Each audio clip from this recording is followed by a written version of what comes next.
Hello everyone, welcome to my channel. I'm Vaibhav Singhania and you're watching Ashraj Academy. हम लोग आज electric flux की जानकारी लेने वाले हैं। पार्ट वन जो था, ठीक है, जो फर्स्ट पार्ट था इलेक्ट्रोस्टैटिक्स का, जिसमें हम लोगों ने इलेक्ट्रिक डायपोल तक पढ़ा, वो कंप्लीट हो चुका है। ठीक है। सेकंड पार्ट में जो हम लोगों ने चालू किया था वो सॉलिड एंगल से हम लोगों ने अपना लेक्चर चालू किया था। ठीक है, सॉलिड एंगल से। सॉलिड एंगल की जो इन्फॉर्मेशन अशराज एकेडमी प्रोवाइड किया है, जो मैंने आप लोगों को प्रोवाइड की है, it is more than sufficient to solve any numericals, right. Solid angles की जितनी भी इंफॉर्मेशन यहाँ आप लोगों को प्रोवाइड हुई है, उतनी इंफॉर्मेशन कोई नहीं बताता, कहीं भी नहीं बताता, राइट। तो जो भी सॉलिड एंगल में आप लोगों को पढ़ाया गया है, उस पर कंप्लीटली उसको अच्छे से पढ़ें, और वही चीज काम आने वाली है गॉस लॉ के डेरिवेशन में। नॉर्मली हर जगह गॉस लॉ सिर्फ बता दिया जाता है कि this is the Gauss law, you have to remember it. But यहाँ मैं आप लोगों को गॉस लॉ का प्रूफ भी दूंगा कि गॉस लॉ कैसे आया, कैसे गॉस लॉ डेवलप हुआ, ये बात भी हम लोग समझेंगे with the help of solid angle. अगर सॉलिड एंगल का कंसेप्ट क्लियर नहीं है ना, तो गॉस लॉ समझ में नहीं आएगा, पहली बात। दूसरी बात कि इसी के साथ साथ आप लोगों को पता है कंसेप्चुअल सीरीज के साथ साथ प्रॉब्लम सीरीज भी चल रही है। तो जितने भी प्रॉब्लम सीरीज में प्रॉब्लम्स कराए गए हैं, ठीक है, अगर आप 12th के हैं तो 11th की भी काइनेमेटिक्स की, न्यूटन्स लॉस ऑफ मोशन की, सेंटर ऑफ मास की प्रॉब्लम सीरीज के लेक्चर अपलोडेड हैं, उनको जाके देखिए। जो भी क्वेश्चंस मैं यहाँ पे सॉल्व करवा रहा हूँ वो बहुत ही अच्छे क्वेश्चंस हैं, बहुत ज़्यादा जो है वो आप लोगों को जो है हेल्प करेगा आपकी एग्जामिनेशन की तैयारी में, राइट। बहुत ही अच्छे लेवल्स के क्वेश्चंस मैं आप लोगों को यहाँ पे सॉल्व कर रहा हूँ। सिंपल लेवल के क्वेश्चंस नहीं है, एक एक क्वेश्चन से आपकी चार चार पांच पांच कंसेप्ट्स के एप्लीकेशन आप लोग सीख पाएंगे अगर प्रॉब्लम सीरीज को आप लोग अच्छे से देखते हैं, राइट। तो प्रॉब्लम सीरीज देखने का एक तरीका है। सबसे पहले आप लोग क्या करिए, वीडियो चालू कीजिए, क्वेश्चंस देखिए, उसको सॉल्व करने की कोशिश करिए खुद से, ठीक है, पॉज करके, और फिर उसके बाद खुद सॉल्व करिए। और अगर नहीं बनता है तो फिर आप जो है वीडियो देख सकते हैं और उसे हिंट लीजिए, ठीक है। पूरा वीडियोस देखने से अच्छा है वीडियोस से अलग अलग पॉइंट पे हिंट लें और फिर खुद से सॉल्व करने की कोशिश करें। तो ये तरीका होना चाहिए प्रॉब्लम सीरीज देखने का, ठीक है। ज्यादा टाइम वेस्ट नहीं करते हैं, आज हम लोग सीधा इलेक्ट्रिक फ्लक्स पे मूव करते हैं, right. Electric flux and Gauss law आज हमारा नया टॉपिक है, electric flux and Gauss law. देखिए, आगे बढ़ने से पहले थोड़ी सी जो टॉपिक है उसकी समझ में आप लोगों को दे देता हूँ। ठीक है, ये जो टॉपिक है आपका electric flux and Gauss law, ये क्यों पढ़ा जाता है, राइट। क्यों गॉस लॉ की जरूरत पड़ी हमें, ये समझना जरूरी है। देखिए, गॉस लॉ की सिर्फ और सिर्फ एक जरूरत है, सिर्फ और सिर्फ एक जरूरत, वो है इलेक्ट्रिक फील्ड निकालना अलग अलग पॉइंट पे किसी भी चार्ज सिस्टम के कारण, चाहे वो सिंगल चार्ज पार्टिकल हो, एक कंटिन्यूअस मास हो चार्ज का, ठीक है, इन चार्ज पार्टिकल के कारण, एक कंडक्टर हो, चार्ज कंडक्टर, इनके कारण जो है इलेक्ट्रिक फील्ड अलग अलग पॉइंट पे निकालना, यही गॉस लॉ का एप्लीकेशन है, यही गॉस लॉ का यूज है, ठीक है। तो फिर इसकी जरूरत क्यों पड़ी, क्यों गॉस लॉ यूज करते हैं हम लोग, तो इलेक्ट्रिक फील्ड निकालना जानते हैं ना, किसी भी एक डीक्यू चार्ज पार्टिकल के कारण किसी पॉइंट पे इलेक्ट्रिक फील्ड लेंगे, फिर उसको इंटीग्रेट कर देंगे, राइट। यही तो सीखा हम लोगों ने। लेकिन गॉस लॉ की मदद से आप ये इंटीग्रेशन वाले अप्रोच से छुटकारा पा सकते हैं, ठीक है। गॉस लॉ एक बहुत ही पावरफुल लॉ है जिसकी मदद से और सिमेट्री का यूज करके, अगर सिमेट्रिकल चार्ज सिस्टम है, ठीक है, तो सिमेट्री के कुछ कंसेप्ट का इस्तेमाल करके आप सीधा इलेक्ट्रिक फील्ड निकाल सकते हैं, राइट। एक एग्जांपल के तौर पे मैं आप लोगों को समझाना चाहता हूँ। देखिए, अगर सपोज करते हैं एक चार्ज स्फीयर है, ठीक है, एक सॉलिड स्फीयर है, चार्ज यूनिफॉर्मली चार्ज, ठीक है। इसके सेंटर से मैं बोलूंगा कि बताइए आर डिस्टेंस पे इलेक्ट्रिक फील्ड क्या होगी, ठीक है। इसके सेंटर से मैं बोलूंगा कि बताइए आर डिस्टेंस पे इलेक्ट्रिक फील्ड क्या होगी, कैसे निकालेंगे आप लोग, ठीक है। एक ही तरीका है इसको निकालने का, अगर इंटीग्रेशन वाले अप्रोच से जाता हूं मैं, तो यहाँ पे मैं एक डिस्क एज्यूम कर लूंगा, राइट। इस स्फीयर को अगर मैं काट दूंगा ऐसे प्लेन से, यहाँ से काट दूंगा, तो यहाँ पे आप लोगों को एक सर्कुलर डिस्क मिलेगी, राइट। और वो डिस्क जो होगी उसका सेंटर जो होगा वो इस एक्सिस पे होगा। मैं इसको इस तरह से काटूंगा ताकि वो डिस्क का जो सेंटर है वो इस एक्सिस पे हो, ठीक है। तो ऐसे ऐसे करके सारे डिस्क, ठीक है, मल्टीपल डिस्क, यहाँ पे एक डिस्क बन गई, यहाँ पे एक डिस्क बन गई, यहाँ पे एक डिस्क बन गई, ये डिस्क जिनका रेडियस अलग अलग हो रहा है, इन डिस्क के कारण मैं इस पॉइंट पे इलेक्ट्रिक फील्ड निकालूंगा। और इलेक्ट्रिक फील्ड जो डिस्क मेरे को पता है, और वो डिस्क वेरी कर रही है अलग अलग रेडियस की। तो ये एक डिफरेंशियल एलिमेंट मानूंगा मैं डिस्क का एक dr थिकनेस की, ठीक है, along this length of line, और फिर मैं उसको इंटीग्रेट करूंगा यहाँ पे इलेक्ट्रिक फील्ड निकालने के लिए। बहुत ज्यादा टफ प्रोसीजर है ये, बहुत ज्यादा आप लोगों को इंटीग्रेशन का यूज करना पड़ेगा इस प्रोसीजर के लिए, ठीक है। तो इस टाइप की इंटीग्रेशन से बचने के लिए हम लोग गॉस लॉ का यूज करते हैं, since it is a symmetrically charge system, एक सिमेट्रिकली चार्ज कंटिन्यूअस मास है ये, ठीक है। इसी को यूज करके हम लोग यहाँ पे इलेक्ट्रिक फील्ड निकालते हैं, इस सिमेट्री का यूज करके। तो गॉस लॉ क्या बोलता है, उसमें जाने से पहले, ठीक है, हम लोग इलेक्ट्रिक फ्लक्स के बारे में जानेंगे कि इलेक्ट्रिक फ्लक्स क्या है, व्हाट इज इलेक्ट्रिक फ्लक्स। क्योंकि गॉस लॉ में इलेक्ट्रिक फ्लक्स का एक टर्म है, उस टर्म को समझने से पहले, उस टर्म को समझने के लिए हमें इलेक्ट्रिक फ्लक्स की जानकारी होना जरूरी है, ठीक है क्या। तो इलेक्ट्रिक फ्लक्स के बारे में हम लोग सीखते हैं कि इलेक्ट्रिक फ्लक्स क्या है। देखिए यहाँ पे आप सभी लोगों के लिए नोट्स मैंने लिख रखे हैं, ठीक है। इन नोट्स से आप लोग अपना जो है कॉपी बुक में लिख सकते हैं, जो भी कॉपी आप लेके बैठे हैं। मैं हमेशा बताया हूँ मेरे लेक्चर्स आप लोग कॉपी लेके बैठिए और इसको बिल्कुल ऐसा समझिए कि आपकी एक क्लास चल रही है, ठीक है। तो हम लोग कुछ बातें समझते, देखिए the electric field that we found out in the previous case involves a labour intensive integration and summation in continuous charge density and discrete particle charge respectively। यही बात मैंने आप लोगों को बताई कि हैवी इंटीग्रेशन करना पड़ता है, चाहे आपका ये कंटिन्यूस चार्ज बॉडी हो, ठीक है, या फिर आपका डिस्क्रीट चार्ज पार्टिकल सिस्टम हो, आपको हैवी इंटीग्रेशन करना पड़ता है इलेक्ट्रिक फील्ड निकालने के लिए, ठीक है। बट गॉस लॉ में क्या होता है, देखिए हम लोग ये एफर्ट को रिड्यूस करते हैं इलेक्ट्रिक फील्ड निकालने के लिए, और क्या चीज यूज करते हैं, सिमेट्री ऑफ द सिस्टम। इस सिमेट्री ऑफ द सिस्टम को यूज करके बहुत इजीली इलेक्ट्रिक फील्ड निकल जाती है, ठीक है। तो गॉस लॉ क्या बोलता है, देखिए Gauss law actually relation between 3D closed imaginary Gaussian surface, इसके बारे में हम लोग पढ़ेंगे, और electric field at any point on the surface, ठीक है, ठीक है। एक 3D closed imaginary Gaussian surface में इलेक्ट्रिक फ्लक्स कितना होगा और इलेक्ट्रिक फील्ड उस पॉइंट पे कितनी होगी, इसका रिलेशन है गॉस लॉ, ठीक है। यहाँ पे इलेक्ट्रिक फ्लक्स नहीं लिखा हुआ है, लेकिन मैं आप लोग को बता रहा हूँ इलेक्ट्रिक फ्लक्स यूज होता है गॉस लॉ, ठीक है। तो गॉस लॉ पढ़ने से पहले आप लोग को इलेक्ट्रिक फ्लक्स की नॉलेज होना जरूरी है। तो देखिए इलेक्ट्रिक फ्लक्स का जो एक बेसिक फॉर्मूला आता है वो होता है, ठीक है, phi is equals to E vector dot D A vector, ठीक है। ये फाई जो है वो इलेक्ट्रिक फ्लक्स है, ठीक है। किसी भी एक डीए सरफेस में ये फ्लक्स है आपका इलेक्ट्रिक फ्लक्स, किसी भी एक डीए सरफेस में number of electric lines of force passing through that surface is termed as electric flux, ठीक है। यहां से हम लोग पढ़ते हैं, देखिए the amount of electric lines of force passing through a given area, ठीक है।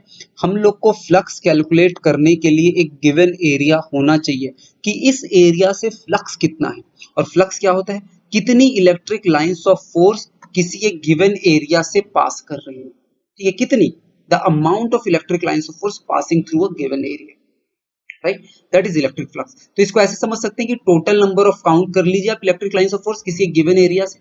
तो ये चीज कैसे निकाली जाए, ठीक है, इस चीज के बारे में मैं आप लोगों को बताता हूँ। इलेक्ट्रिक फील्ड में हम लोगों ने पढ़ा था कि जो इलेक्ट्रिक लाइंस ऑफ फोर्स है वो इलेक्ट्रिक फील्ड को रिप्रेजेंट करने के काम आती है, and it is actually the electric field is actually density of electric lines of force, कितना डेंस है यहाँ पे इलेक्ट्रिक लाइंस ऑफ फोर्स ये बताती है। That means number of electric lines of force पर unit area is electric field, ठीक है। Number of electric lines of force पर यूनिट एरिया, किसी एक यूनिट एरिया में कितनी इलेक्ट्रिक लाइंस ऑफ फोर्स हैं ये आपको इलेक्ट्रिक फील्ड बताती है। तो देखिए ये यहाँ पे लिखा है, the flux is always calculated through an area, मुझे एक एरिया चाहिए, उसी से मैं बता पाऊंगा कि इतनी electric lines of force pass हो रही है, राइट। तो इलेक्ट्रिक फील्ड को मैं यूज करता हूं इलेक्ट्रिक लाइंस ऑफ फोर्स की कैलकुलेशन में, क्योंकि because electric field is the density of electric lines of force, number of lines passing through a given area. Electric field is representation of density of electric lines of force in space. It is amount of electric lines of force per unit area perpendicular to it, ठीक है, पर unit area perpendicular to it. कहने का मतलब क्या है, देखिए suppose ये इलेक्ट्रिक लाइंस ऑफ फोर्स है खूब सारी, ठीक है। तो यहाँ पे इसकी डेंसिटी एक एरिया है, जब भी मैं डेंसिटी की बात करूंगा इलेक्ट्रिक लाइंस ऑफ फोर्स में तो ये एरिया जो मैं लूंगा ना ये डी एरिया, ठीक है, इसको मैं वेक्टर से भी नोट करता हूँ। आप लोगों को मैंने सॉलिड एंगल में बताया हुआ है कि जो डीए एरिया है वो वेक्टर से कैसे डिनोट करते हैं हम लोग, और इसको हम लोग हमेशा जो वेक्टर लेते हैं वो normal to the surface and it is outward to the surface, ये लेते हैं हम लोग, इस तरह से डिफाइन करते हैं, राइट। तो ये जो डीए एरिया से इलेक्ट्रिक फील्ड पास होगी, it is always perpendicular to the electric field. तो यहां से आप बोल सकते हैं electric field is actually number of lines of force divided by this dA and dA is perpendicular to this line of force, right। तो इस तरह से आप लोग डिफाइन कर सकते हैं electric field is actually the density of electric lines of force, ठीक है। तो हमें टोटल लाइंस ऑफ फोर्स चाहिए, तो मैं इस इलेक्ट्रिक फील्ड से मल्टीप्लाई कर दूंगा। किसी भी एरिया के किसी भी एरिया का मुझे फ्लक्स चाहिए, मतलब उस एरिया से कितनी लाइंस ऑफ फोर्स पास हो रही है, तो वो एरिया क्या होना चाहिए, परपेंडिकुलर होना चाहिए इलेक्ट्रिक फील्ड के, इलेक्ट्रिक लाइंस ऑफ फोर्स के परपेंडिकुलर होना चाहिए। तो उस एरिया से मैं इलेक्ट्रिक फील्ड को जब मल्टीप्लाई कर दूंगा तो मुझे फ्लक्स मिल जाएगा। बट कंडीशन क्या होनी चाहिए, वो एरिया परपेंडिकुलर टू होना चाहिए, ठीक है, इलेक्ट्रिक लाइंस ऑफ फोर्स की। लेकिन हमेशा परपेंडिकुलर थोड़ी होगा, अरे क्वेश्चन में कोई देने वाला तो वो एरिया अलग अलग एंगल पे रख सकते हैं इलेक्ट्रिक फील्ड के, तब क्या करेंगे, तब उसके लिए हम लोग बात करते हैं कि हम लोग किस तरह से इस फॉर्मूले को पहुंचे, इस फॉर्मूले पे हम लोग किस तरह से पहुंचे, phi is equals to integral में ई डॉट डी ए, इसके बारे में हम लोग समझते हैं। सिर्फ E into D A multiply करने से नहीं हो रहा, ई डॉट डी ए ले रहे हैं, और वो क्यों ले रहे हैं उस चीज को हम लोग समझते हैं। देखिए यहाँ पे ये इलेक्ट्रिक फील्ड है, ठीक है, अगर सपोज इसके परपेंडिकुलर में कोई एरिया लेता, ये मैंने एक एरिया ले लिया डीए वेक्टर जो कि इसके परपेंडिकुलर था इलेक्ट्रिक लाइंस ऑफ फोर्स से, इस डीए वेक्टर से या फिर इस डीए एरिया से अगर मैं बोलूं कि फ्लक्स कितना होगा, ठीक है, मैं ब्लू पेन से मार्क कर रहा हूं, ये ब्लू एरिया को मैं ब्लू पेन से मार्क कर रहा हूं, flux through this blue area, मैं बोल सकता हूं इलेक्ट्रिक फील्ड, क्योंकि ये डेंसिटी होती है, ठीक है, इलेक्ट्रिक फील्ड का magnitude it is actually density per unit area perpendicular to it multiplied by, इसको मैं डीए बोल देता हूं, डीए1 मल्टीप्लाइड बाय डीए1, ये फ्लक्स आ गया क्या इसके थ्रू, ठीक है, मल्टीप्लाई कर दिया simply, electric field multiplied by DA one, ये फ्लक्स हो गया बाय एरिया 1, ठीक है, इसको मैंने 1 एरिया बोला, flux due to first area is 1। लेकिन अगर कोई आपको डीए एरिया कुछ इस तरह से डिफाइन कर दे, ठीक है, सपोज ये मैंने एक एग्जैजरेटेड व्यू बनाया है, आपको एक बड़ा व्यू बनाया ताकि आप लोग को समझ में आए, ठीक है। तो अब इलेक्ट्रिक फ्लक्स कैलकुलेट करना सीखते हैं हम लोग, राइट, किस तरह से इलेक्ट्रिक फ्लक्स कैलकुलेट करेंगे इस डीए एरिया का, ठीक है। तो इसका ये परपेंडिकुलर एरिया हो गया क्या, ठीक है, और इन दोनों के बीच का जो एंगल है वो सपोज मैं कोई थीटा बोल देता हूं,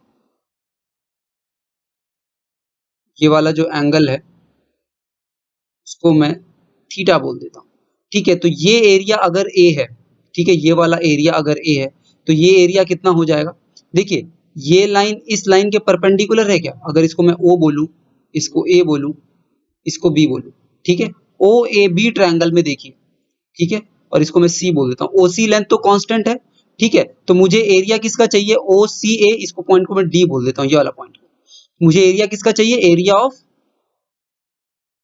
ओ सी ए डी, इसका एरिया चाहिए। तो मैं क्या बोलूंगा उसका एरिया, देखिए O A multiplied by O C बोल दूं क्या, ठीक है, इसका area O A multiplied by O C बोल सकता हूँ। और पहले वाला का एरिया क्या था, area of O B C, इसको आप ई बोल दीजिए, ठीक है, इसका एरिया क्या था, O C multiplied by O B बोलूंगा।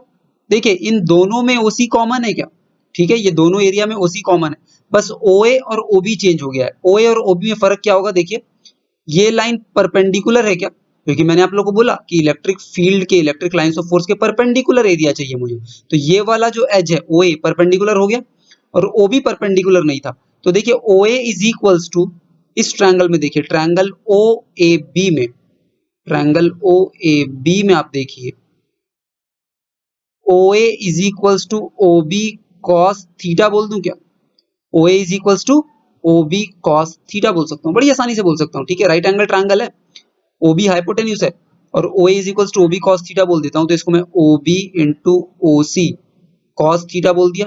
तो देखिए इसका जो एरिया था ओ बी सीई का, जिसको अगर मैं डीए बोल रहा था, तो ये ऑटोमेटिकली डीए कॉस थीटा हो गया क्या, अरे हो गया, डीए कॉस थीटा हो गया। तो आप देखिए अब इलेक्ट्रिक फ्लक्स क्या हो जाएगा। अब देखिए यहां से इलेक्ट्रिक फ्लक्स निकल के क्या आएगा। इलेक्ट्रिक फ्लक्स विल बी, अब तो एरिया उसके परपेंडिकुलर हो गया इलेक्ट्रिक फील्ड के, तो इलेक्ट्रिक फ्लक्स जो आ जाएगा वो आ जाएगा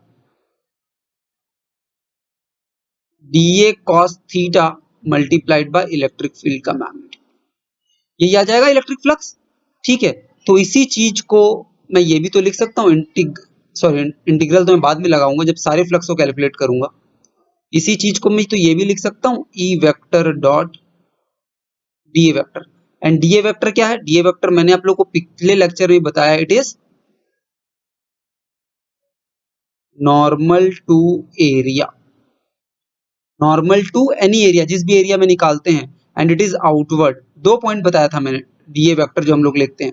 पहली बात ये नॉर्मल टू एरिया होगा, दूसरी बात ये आउटवर्ड होगा, राइट।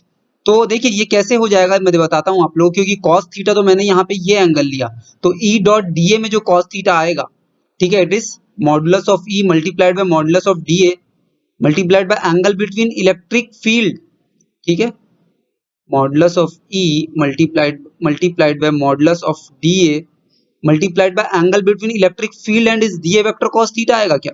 लेकिन यहाँ पे तो मैंने cos थीटा इन दोनों के बीच का एंगल लिया, इनिशियल एरिया और जो आपका परपेंडिकुलर एरिया के बीच का एंगल है जो इसका कंपोनेंट है, लेकिन इन दोनों के बीच में भी एंगल cos थीटा होगा, आई मीन थीटा होगा। ये कैसे बोल सकते हैं, देखिए बोल सकते हैं, बहुत आसानी से बोल सकते हैं। देखिए यहाँ पे ये डीए वेक्टर था क्या, ठीक है, इस एरिया के परपेंडिकुलर डीए वेक्टर, इसके बीच और इलेक्ट्रिक फील्ड के बीच में भी तो एंगल थीटा बनेगा। क्यों बनेगा, देखिए एक बात आप लोग हमेशा ध्यान रखेंगे, angle between two lines is theta, then the angle between their perpendicular is always theta. ठीक है, अगर दो लाइन के बीच का एंगल थीटा है तो इनके परपेंडिकुलर्स के बीच का एंगल भी थीटा रहेगा। ठीक है, सपोज ये लाइन कोई एक्स एक्सिस थी और ये कोई भी एक रैंडम लाइन थी, ठीक है, इस लाइन को मैं कोई सी लाइन बोल देता हूँ, सी और एक्स के बीच का एंगल थीटा है, तो एक्स एक्सिस के परपेंडिकुलर वर्टिकल लाइन हो गई क्या, वाई एक्सिस बोल दो, तो वाई एक्सिस और सी एक्सिस के बीच का भी एंगल थीटा होगा। कैसे प्रूफ कर सकते हैं, देखिए ये angle pi by two minus theta हो गया, क्योंकि एक्स और वाई के बीच में एंगल पाई बाय टू होगा, तो pi by two minus theta ये वाला एंगल, ठीक है, this angle is pi by two minus theta, तो और ये भी तो परपेंडिकुलर है उसी से, तो ये pi by two minus theta मतलब थीटा आ जाएगा। ठीक है, तो हमेशा इस बात को ध्यान रखेंगे, दो लाइन के बीच का एंगल अगर थीटा है तो उनके नॉर्मल्स के बीच का एंगल भी थीटा होता है। तो इसी तरह से अगर देखिए OB या फिर इस एरिया और इस एरिया के बीच का एंगल थीटा है तो इन दोनों के नॉर्मल के बीच का एंगल भी थीटा रहेगा। और इस एरिया, ठीक है, OADC का नॉर्मल जो है वो इलेक्ट्रिक फील्ड का अलोंग है, ठीक है, इलेक्ट्रिक फील्ड के अलोंग है, तो ये वाला जो उसका नॉर्मल हो गया और ये वाला OBCE का नॉर्मल हो गया, तो इनके बीच का भी एंगल थीटा रहेगा, राइट। तो मैंने आप लोगों को प्रूफ करके बता दिया है कि क्यों E डॉट डीए से हम लोग को इलेक्ट्रिक फ्लक्स मिल जाएगा। ठीक है, E डॉट डीए से इलेक्ट्रिक फ्लक्स हमें मिल जाएगा, राइट। तो हम लोग आज के बाद से सीधा जब भी इलेक्ट्रिक फ्लक्स निकालना होगा तो ये वाली बात यूज करेंगे। लेकिन अभी तो आपने इलेक्ट्रिक फ्लक्स एक डीए कंपोनेंट का निकाला है, ठीक है, एक डीए कंपोनेंट का निकाला है, पूरे के पूरे अगर कोई आप सरफेस की बात कर लें, ठीक है, हमने क्या बोला कि सपोज ये कोई सरफेस है, इलेक्ट्रिक फील्ड कुछ इस तरह से थी, हमने सिर्फ और सिर्फ एक डीए वेक्टर लेके उसका ई डॉट डीए किया है क्या, ई वेक्टर डॉट डीए वेक्टर, मतलब हमने डी फाई निकाला है, ठीक है, इसको इंटीग्रेट कर दीजिए, अरे स्केलर क्वांटिटी है ये, flux is a scalar quantity, तो इसको इंटीग्रेट कर दीजिए तो ये आपका फाई आ जाएगा, टोटल फ्लक्स। ठीक है, total flux through an area, आप इसको इंटीग्रेट कर दीजिए, एक डीए डीए डीए एलिमेंट लीजिए और उसको कंटिन्यूअसली आप इंटीग्रेट कर दीजिए तो टोटल फ्लक्स आ जाएगा आपके पास, राइट। तो हम लोगों ने क्या क्या बातें सीखी, हम लोगों ने सीखा कि फ्लक्स जो होता है वो ई डॉट डीए होता है। पहली बात, किसी भी एक डीए एरिया से, ठीक है, और उसको इंटीग्रेट कर दीजिए कंप्लीट एरिया से तो हमें टोटल फ्लक्स मिल जाएगा, पहली बात।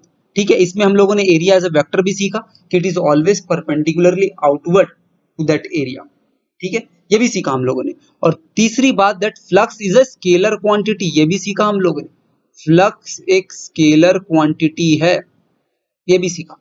राइट। तो ये सारी बातें सीखी हम लोगों ने सबसे इंपॉर्टेंट बात ये सीखी, किसी भी एरिया का इलेक्ट्रिक फील्ड से परपेंडिकुलर कंपोनेंट हम लोग लेंगे फ्लक्स कैलकुलेट करने के लिए, और उस एरिया का इलेक्ट्रिक फील्ड से परपेंडिकुलर कंपोनेंट जब हम लोग लेते हैं तो ई डॉट डी ए से कैसे आ जाता है। इट इज एक्चुअली, ठीक है, इसको आप ऐसा भी तो समझ सकते हैं ई डॉट डी ए को, ठीक है, ई डॉट डी ए को मैं ऐसा बोल दूं क्या, इलेक्ट्रिक फील्ड का मैग्नीट्यूड मल्टीप्लाइड बाय एरिया का कंपोनेंट अलोंग इलेक्ट्रिक फील्ड।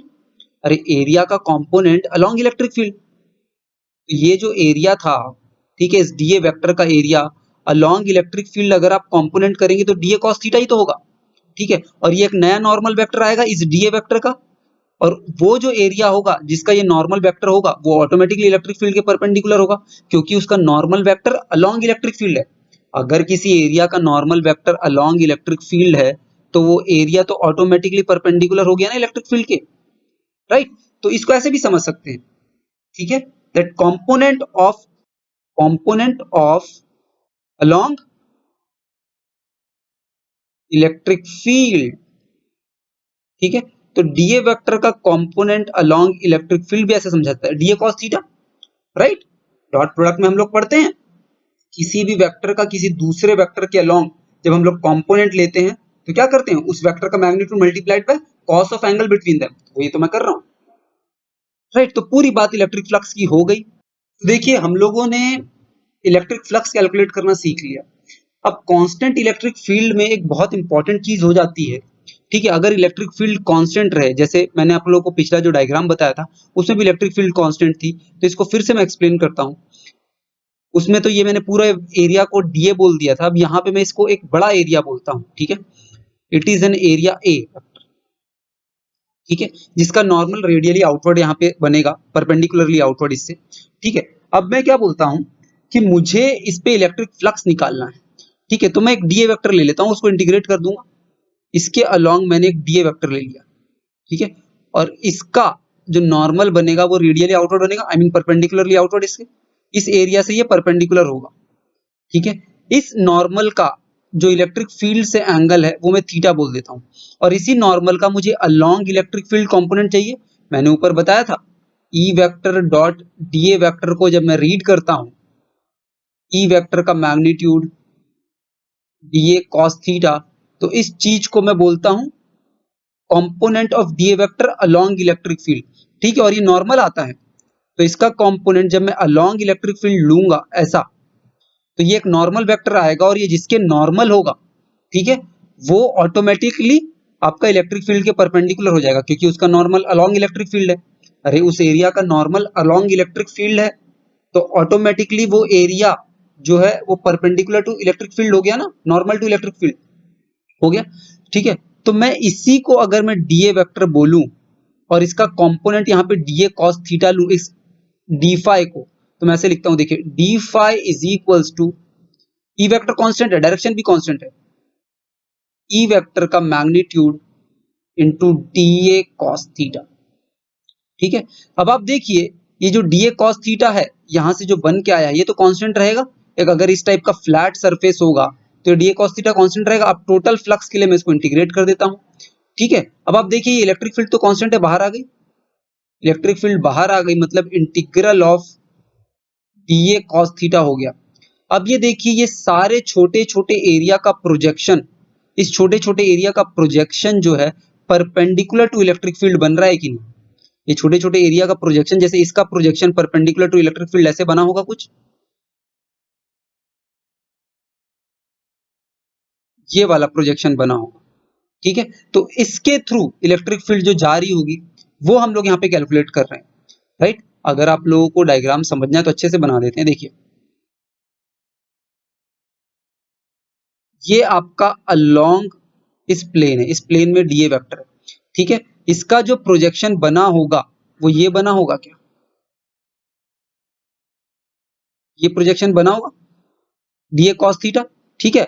अगर ये वाला पार्ट डीए है तो ये डीए कॉस थीटा बन गया, और ऐसी हर छोटे छोटे डीए का अलोंग, ठीक है, यहाँ पे परपेंडिकुलर टू इलेक्ट्रिक फील्ड अगर मैं कंपोनेंट लूंगा तो वो पूरा का पूरा, ठीक है, ये कॉस थीटा बाहर आएगा और ये बन जाएगा ए कॉस थीटा, डीए को इंटीग्रेट करके मैं ए बोल दूं। ठीक है, इसका मतलब ये हुआ कांस्टेंट इलेक्ट्रिक फील्ड में, ठीक है, electric field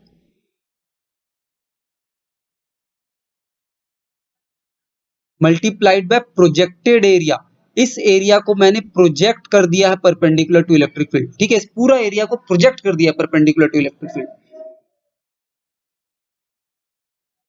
projected area perpendicular to electric field, A cos theta आ गया ना। तो हमेशा कांस्टेंट इलेक्ट्रिक फील्ड में आप इस चीज को, बहुत पावरफुल चीजें यूटिलाइज कर सकते हैं, राइट। क्योंकि वो जो डी ए कॉस थीटा है, वो जो छोटा छोटा area perpendicular to electric field project होगा, छोटा छोटा area perpendicular to electric field project होगा, वो सारा एरिया मिलके एक प्रोजेक्टेड एरिया बन जाएगा perpendicular to electric field, right. तो ऐसे आप पूरा एरिया को प्रोजेक्ट कर दीजिए, मल्टीप्लाइड बाय ई कर दीजिए, क्योंकि ई तो कांस्टेंट है, इंटीग्रेशन से हमेशा बाहर आ जाएगा। तो सिर्फ और सिर्फ डीए कॉस थीटा का इंटीग्रेशन होगा, और वो डीए कॉस थीटा का integration perpendicular to electric field, मतलब projection of that area in the plane perpendicular to electric field, right. इसका मतलब यही हुआ, projected area in a plane perpendicular to electric field. ठीक है, क्योंकि हमेशा ई बाहर आ जाएगा और integral of DA cos theta बनेगा, और integral of DA cos theta हमेशा क्या मतलब शो करेगा, उसका मतलब है कि उस एरिया का प्रोजेक्शन उस इलेक्ट्रिक फील्ड के परपेंडिकुलर प्लेन में आप कर दिए। शैडो मार दीजिए एक यहाँ पे, इस इलेक्ट्रिक फील्ड के परपेंडिकुलर, इस इलेक्ट्रिक फील्ड के परपेंडिकुलर एक प्लेन प्लेस करिए। ठीक है, इस इलेक्ट्रिक फील्ड के परपेंडिकुलर ये प्लेन प्लेस कर दिया मैंने, और यहां से मैं लाइट शैडो कर देता हूं पैरेलली, क्योंकि मैंने आपको वेक्टर्स में ही बताया प्रोजेक्शन मतलब क्या है। ठीक है, इस प्लेन में ही तो प्रोजेक्शन चाहिए परपेंडिकुलर टू इलेक्ट्रिक फील्ड, तो इसके परपेंडिकुलर, इस प्लेन के परपेंडिकुलर में लाइट रेज मार लूंगा जो कि पैरेलल होंगी, तो ऑटोमेटिकली ये प्रोजेक्शन मिल जाएगा उस प्लेन में। समझ में आ रही बात? तो बहुत आसान है इस चीज को समझना, अगर इलेक्ट्रिक फील्ड कांस्टेंट होगी। तो इसी तरह से हम लोग सर्कल, ये स्फीयर की बात करते हैं।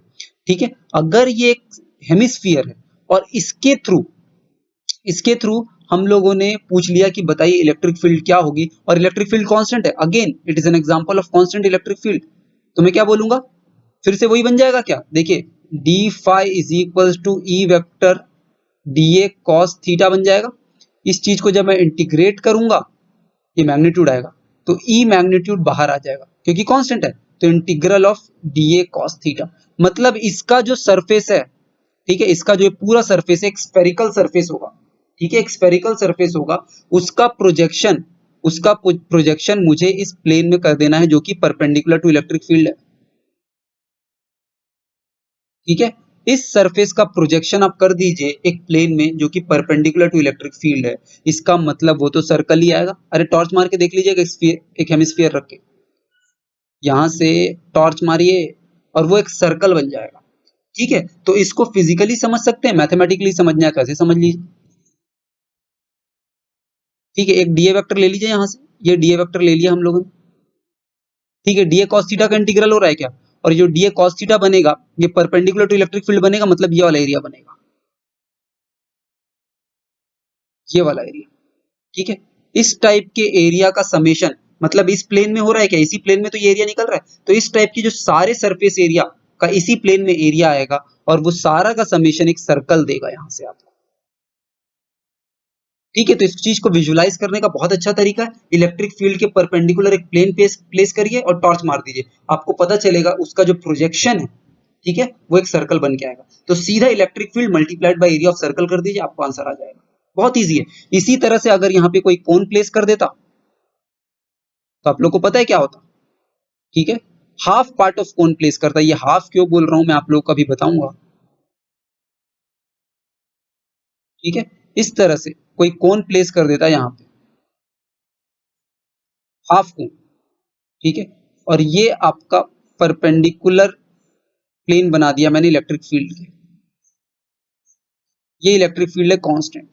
ठीक है, तो इसका प्रोजेक्शन आप लोगों को पता है एक ट्रायंगल बन जाएगा। ठीक है, इस प्लेन में ये एक ट्रायंगल बन जाएगा इसका प्रोजेक्शन। ठीक है क्या, बहुत आसान है, बहुत आसान है प्रोजेक्शन सोचना। ये एक ट्रायंगल बन जाएगा, तो इलेक्ट्रिक फील्ड मल्टीप्लाइड बाय ये छोटे छोटे डी एरिया यहाँ का कॉस थीटा होगा, ये छोटे छोटे डी एरिया का जो कंपोनेंट बनेगा वो इसके अलोंग बन जाएगा, और ये प्लेन जो है वो इस प्लेन के पैरेलल है, मतलब इलेक्ट्रिक फील्ड के परपेंडिकुलर है। तो ये एरिया आपका प्रोजेक्टेड एरिया हो जाएगा। तो फ्लक्स आप बोल देंगे इलेक्ट्रिक फील्ड जो कि कांस्टेंट थी multiplied by area of triangle. ठीक है क्या? तो इस तरह से आप यहाँ पे इलेक्ट्रिक फ्लक्स निकाल सकते हैं अगर इलेक्ट्रिक फील्ड कांस्टेंट रहेगी तो, राइट। तो हम लोगों ने इलेक्ट्रिक फील्ड की पूरी जानकारी ले ली, आई मीन इलेक्ट्रिक फ्लक्स की पूरी जानकारी ले ली, sorry for electric field, electric flux की पूरी जानकारी लेगी। इलेक्ट्रिक फील्ड अगर कांस्टेंट रहेगी तो मैं तो प्रोजेक्शन ये ले लूंगा, ठीक है, उस एरिया का प्रोजेक्शन ले लूंगा परपेंडिकुलर टू इलेक्ट्रिक फील्ड, ठीक है। और इलेक्ट्रिक फील्ड वेरिएबल होगी तो मेरे को तो इंटीग्रेशन का तरीका पता है, ठीक है, मैं डी फाई निकालूंगा ई डॉट डी ए करके और उसको इंटीग्रेट कर दूंगा तो मुझे total electric flux over surface आ गया। बस एक बात और एक इंपॉर्टेंट रह गई यहाँ पे इलेक्ट्रिक फ्लक्स में, फिर नेक्स्ट लेक्चर में हम लोग गॉस लॉ पढ़ेंगे, और वो ये रह गई कि पॉजिटिव और नेगेटिव इलेक्ट्रिक फ्लक्स। ठीक है, पॉजिटिव और नेगेटिव इलेक्ट्रिक फ्लक्स क्या होता है इस चीज के बारे में हम लोग पढ़ते हैं। देखिए हम लोगों ने जो फ्लक्स का फॉर्मूला पढ़ा है, ठीक है, एक डी फाइव फ्लक्स का जो फॉर्मूला पढ़ा है वो हम लोगों ने पढ़ा है E vector dot D A vector, ठीक है। और सिंस मैंने आपको बोला था कि ये एक स्केलर क्वांटिटी है, सब चीज ध्यान से सुनिएगा, बहुत मजा आएगा। ठीक है, मैंने आपको क्या बोला कि ये एक स्केलर क्वांटिटी है, ठीक है। तो अगर ये एक स्केलर क्वांटिटी हुई, ठीक है, तो ये तो पॉजिटिव भी हो सकती है और नेगेटिव भी हो सकती है। ठीक है, मैं क्या बोल रहा हूं कि ये पॉजिटिव भी हो सकती है और नेगेटिव भी हो सकती है, राइट। ठीक है, तो ये पॉजिटिव भी हो सकती है और नेगेटिव भी हो सकती है। तो पॉजिटिव कब होगी और नेगेटिव कब होगी इस चीज के बारे में हम लोग समझते हैं। ठीक है, कोई भी एक क्लोज सरफेस है मान लेते हैं, ठीक है, कोई एक क्लोज सरफेस है, जैसे मैंने यहाँ पे आपको स्फीयर बना रखा है, कोई भी आप रैंडम क्लोज सरफेस ले सकते हैं, हमेशा आंसर वही आएगा। अगर इसके अंदर कोई चार्ज पार्टिकल है, ठीक है, इस स्फीयर के अंदर यहाँ पे कोई एक चार्ज पार्टिकल क्यों रखा हुआ है, राइट। ठीक है, इसके अंदर अगर कोई चार्ज पार्टिकल क्यों रखा हुआ है यहाँ, तो उसके कारण इलेक्ट्रिक लाइंस ऑफ फोर्स ऐसे बनेगी। मैंने आप लोगों को पहले ही बता रखा है इलेक्ट्रिक फील्ड के चैप्टर में, ये बात तो बहुत पुरानी हो गई, आप लोगों को ये बात पता होनी चाहिए।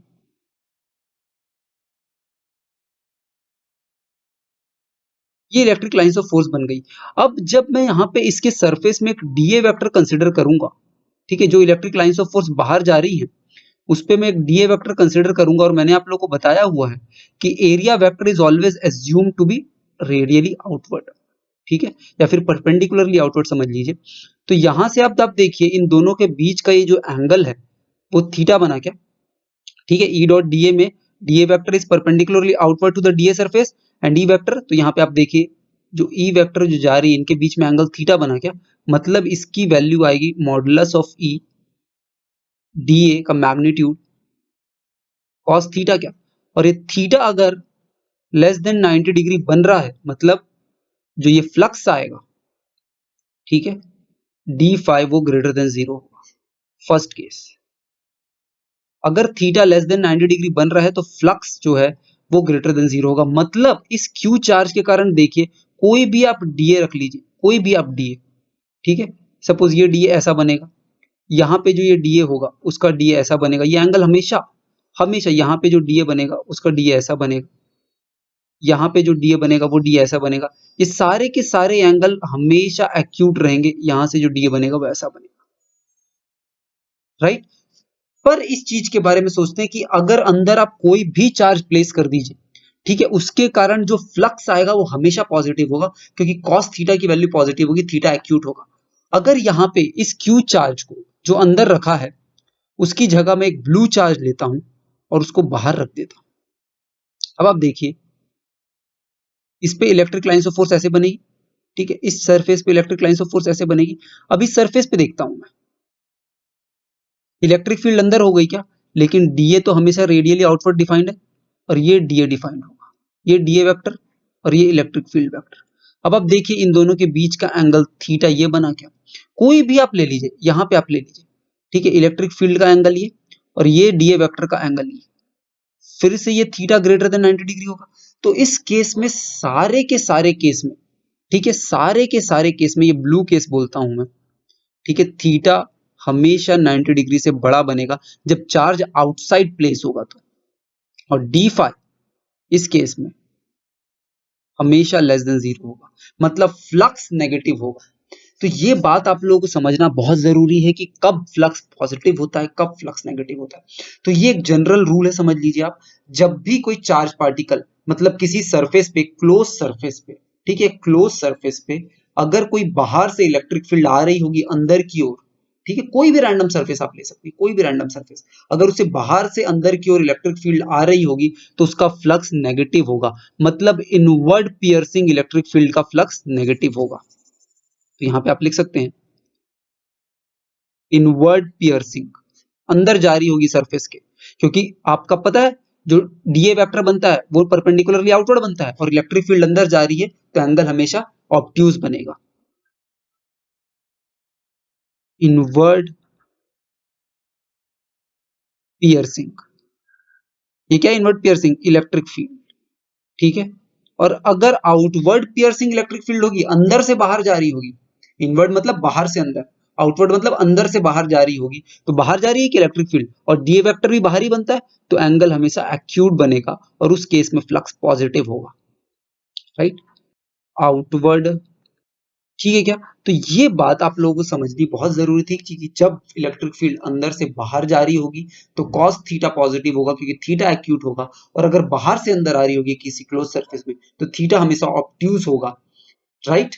और जो फ्लक्स होगा वो उस केस में नेगेटिव होगा। तो ये पॉजिटिव और नेगेटिव फ्लक्स की जानकारी आप लोग को होनी चाहिए थी, इसीलिए मैं वहां पे जो है, जो मैंने आप लोगों को कर्व सरफेस का केस बताया था, उस केस में मैंने हाफ हेमिस्फीयर बाउल रखा था यहां से। अब देखिए यहां से जो इलेक्ट्रिक फील्ड जा रही है ये सब की सब, ठीक है, क्योंकि यहां से जो डीए वेक्टर बनेगा, ये जो यहाँ पे डीए वेक्टर बनेगा, ये वाला डीए वेक्टर, ये आउटवर्ड बनेगा और इलेक्ट्रिक फील्ड अंदर जा रही, मतलब ये एंगल जो बनेगा थीटा ग्रेटर देन 90 डिग्री होगा, ऑब्ट्यूस एंगल है मतलब cos थीटा नेगेटिव। ये सारे के सारे, ठीक है, सारे सरफेस के जितने भी डीए वेक्टर का फ्लक्स बनेगा वो सब नेगेटिव बनेगा, क्योंकि ये बाहर से अंदर की ओर जा रही है, इनवर्ड पियर्सिंग इलेक्ट्रिक फील्ड है, ठीक है। इसी को अगर मैं उल्टा रखता, इसी को यदि मैं उल्टा रखता यहाँ पे, जस्ट वेट अ मिनट, अगर मैं इसको इस टाइप से प्लेस करता एक स्फीयर को, हेमिस्फीयर को,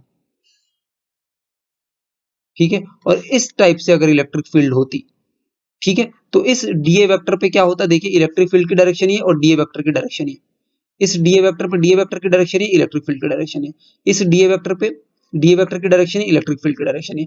तो ये सारे के सारे एक पॉजिटिव फ्लक्स बनाते हैं क्या, ठीक है, फ्लक्स जो होता है वो पॉजिटिव होता है क्योंकि हेमिस्फीयर के अंदर से बाहर जा रही है, आउटवर्ड पियर्सिंग इलेक्ट्रिक फील्ड है, ठीक है। तो ये बात समझनी जरूरी है कब इलेक्ट्रिक फ्लक्स पॉजिटिव होता है, कब इलेक्ट्रिक फ्लक्स नेगेटिव होता है, ठीक है। तो आज के चैप्टर में हमने इलेक्ट्रिक फ्लक्स की पूरी जानकारी ले ली। नेक्स्ट चैप्टर में हम लोग गॉस लॉ से चालू करेंगे, गॉस लॉ एक्चुअली होता क्या है, ठीक है, और गॉस लॉ को डेराइव भी करेंगे नेक्स्ट लेक्चर में हम लोग, ठीक है। जैसे ही गॉस लॉ खत्म होता है फिर उसके बाद हम लोग कंडक्टर्स की कुछ प्रॉपर्टी देखेंगे, ठीक है, नेक्स्ट लेक्चर में, नेक्स्ट टू नेक्स्ट लेक्चर में। फिर कंडक्टर्स की प्रॉपर्टी देखने के बाद कुछ न्यूमेरिकल्स, इलेक्ट्रोस्टैटिक्स की प्रॉब्लम सीरीज तो चलती रहेगी। जैसे ही कंडक्टर खत्म होगा इलेक्ट्रिक फील्ड का, इलेक्ट्रोस्टैटिक्स का पूरा चैप्टर जो है आपका क्लोज हो जाएगा, राइट। तो ये थी पूरी चैप्टर आप लोग की इलेक्ट्रिक फील्ड की, जल्दी क्लोज होने वाली है अगर आप लोग पढ़ रहे हैं श्राज एकेडमी से, राइट। सो अगर आप लोगों को मेरा काम पसंद आ रहा है तो please subscribe to my channel and like my videos, don't forget to press the bell icon, okay. So that's all for this video, thank you।